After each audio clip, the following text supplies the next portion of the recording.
பேராகிரிக்கில் தாங்கள் பயணித்த வேனில் பெட்ரோல் தீர்ந்து போனதால் சாலையோரமாக நிறுத்தி எண்ணெய் நிரப்பிய போது கார் மோதி 2 ஆடவர்கள் உயிரிழந்தனர். ஞாயிற்றுக்கிழமை இரவு 9 மணிக்கு மேல் தஞ்சோங் ரம்பாய் அருகே ஜலான் குவலகங்சார் கிரிக் சாலையில் அச்சம்பவம் நிகழ்ந்தது.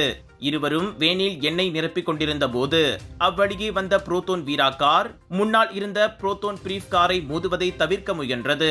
இதனால் கார் கட்டுப்பாட்டை இழந்து இடப்பக்கத்தில் வேனில் எண்ணெய் நிரப்பிக் கொண்டிருந்தவர்களை மோதியது.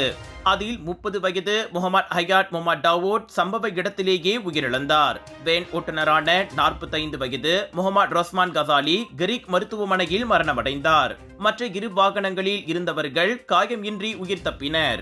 உங்கள் சிறந்த ஆரோக்கியத்திற்கு அளவான எண்ணெயுடன் சிறந்த முறையில் தயாரிக்கப்பட்ட சைவம் அசைவத்திற்கும் பொருந்தும் சூப்பர் ஊறுகாய், பச்சை கொடி சிவப்பு மீன் சின்னம் கொண்ட ஸ்ரீ மீனாட்சி ஊறுகாய்.